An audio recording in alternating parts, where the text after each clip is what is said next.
വിവാദം എന്ന് പറയുന്നത് വിവാദങ്ങൾ സൃഷ്ടിക്കല്ലേ? കേരളത്തിൽ അങ്ങനെ എന്തെല്ലാം വിവാദങ്ങളുണ്ട്. ആ വിവാദങ്ങളൊന്നും നമ്മൾ അടിസ്ഥാനമാക്കില്ല. അതെല്ലാം അതാ പറഞ്ഞത്. അത് എന്താണ് ഈ മാറ്റത്തിന് കാരണം എന്നുള്ളത് ഞാനല്ല പറയുന്നത്.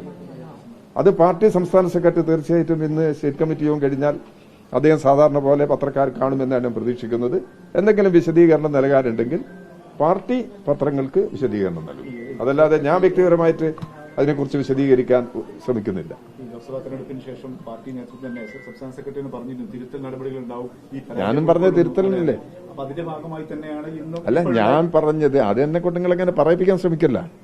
ഞാൻ എന്റെ അഭിപ്രായമാണ് പറഞ്ഞത്. അത് നിങ്ങൾ പാർട്ടി സെക്രട്ടറിയോട് അന്വേഷിച്ചോ. ഇപ്പം നമ്മൾ നാനാ തരത്തിലുള്ള ഡിസ്കഷൻ നടന്നുകൊണ്ടിരിക്കുകയാണ് പാർട്ടിയിൽ. ആ ചർച്ചേന്റെ ഒക്കെ ഭാഗമായിട്ട് ഞങ്ങളെല്ലാം ഒരുപാട് മാറിക്കൊണ്ടിരിക്കുന്നുണ്ട്. ആ മാറ്റം ജനങ്ങളുടെ താല്പര്യത്തിനനുസരിച്ചിട്ടാണ് മാറുന്നത്. ഇടതുപക്ഷ ജനാധിപത്യ മുന്നണിയും അതിനനുസൃതമായി ഉത്തരവാദിത്വം ജനങ്ങൾ മുമ്പിൽ നിറവേറ്റുക തന്നെ ചെയ്യും. അതിന് സഹായകരമായ നിലപാട് ഞാൻ സ്വീകരിക്കും. ഇടതുപക്ഷ ജനാധിപത്യ മുന്നണി കൺവീനർ എന്നുള്ളത് ഇപ്പൊ പറഞ്ഞത് ശരിയാണെങ്കിൽ അപ്പൊ അങ്ങനെ തീരുമാനം വന്നോ? തീരുമാനം വന്നിട്ടുണ്ടെങ്കിൽ ഔദ്യോഗിക തീരുമാനം വന്നിട്ടില്ല. ഔദ്യോഗിക തീരുമാനം വന്നു കഴിഞ്ഞാൽ ഇപ്പൊ ഒരു സങ്കല്പത്തിൽ നമ്മൾ സംസാരിക്കുന്നത്. ഇനി ഇതല്ല മറിച്ച് വേറെ തീരുമാനം വന്നു കഴിഞ്ഞാൽ എനിക്കൊരു പ്രയാസമൊന്നും ഉണ്ടാവില്ല.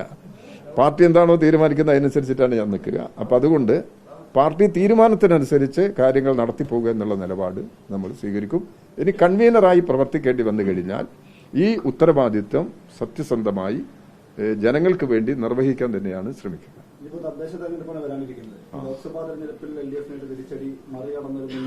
അത് നമുക്ക് നോക്കാം. തദ്ദേശ സ്വയംഭരണ നമ്മൾ കേരളത്തിലെ തെരഞ്ഞെടുപ്പിന്റെ ഫലമെടുത്ത് പരിശോധിച്ചു കഴിഞ്ഞാൽ പാർലമെന്റ് ഇലക്ഷനിലും മറ്റ് തെരഞ്ഞെടുപ്പുകളിലും വ്യത്യസ്തമായ ഫലമാണ് കേരളത്തിലുള്ളത്. 2016 ഇടതുപക്ഷ ജനാധിപത്യ മുന്നണിക്ക് 91 സീറ്റ് കിട്ടിയിട്ടുണ്ട് കേരളത്തിൽ. 2021 അത് 99 വർദ്ധിച്ചു. 2019 പാർലമെന്റ് തെരഞ്ഞെടുപ്പിൽ ഇടതുപക്ഷ ജനാധിപത്യ 1 സീറ്റാണ് കേരളത്തിൽ ലഭിച്ചത്. 2024 ഒരു സീറ്റേ ഉള്ളൂ.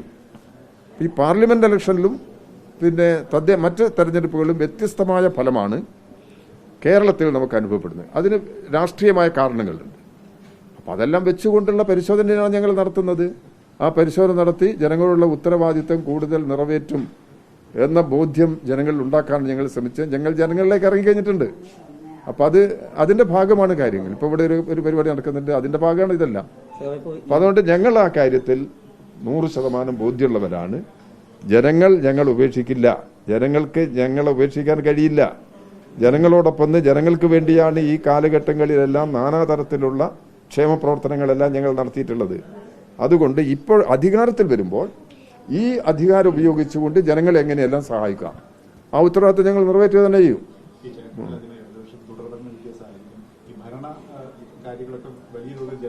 തുടർഭരണം ഇനിയും തുടരാനാണ് പോകുന്നത്.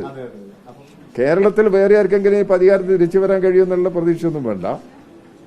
കേരളത്തിൽ ഈ തുടർഭരണത്തിലേക്ക് തന്നെ കേരളം മുമ്പോട്ട് പോകാൻ തന്നെയാണ് തീരുമാനിക്കുന്നത്. തദ്ദേശ ഭരണ സ്ഥാപനങ്ങളിലേക്കുള്ള തെരഞ്ഞെടുപ്പിലും ഇതിൽ നിന്ന് വ്യത്യസ്തമായ ഫലം വരാനാണ് പോകുന്നത്. വരാൻ പോകുന്ന അസംബ്ലി തെരഞ്ഞെടുപ്പിലും അത്തരം ഒരു റിസൾട്ടിന് വേണ്ടിയാണ് ഞങ്ങൾ ശ്രമിക്കുക. അല്ല, ഭരണവിരുദ്ധ വികാരം ഉണ്ടെങ്കിലൊക്കെ താൽക്കാലികമാണത്. ചെറിയ പ്രശ്നങ്ങൾ ഉണ്ടാവും. അതൊക്കെ ജനങ്ങളെ ബോധ്യപ്പെടുത്തുമ്പോൾ അതങ്ങ് മാറും. ജനങ്ങളെ കുറ്റപ്പെടുത്താനൊന്നുമില്ല. ജനങ്ങളുടെ പഠിക്കാനാണ് ഞങ്ങൾ ശ്രമിക്കുന്നത്.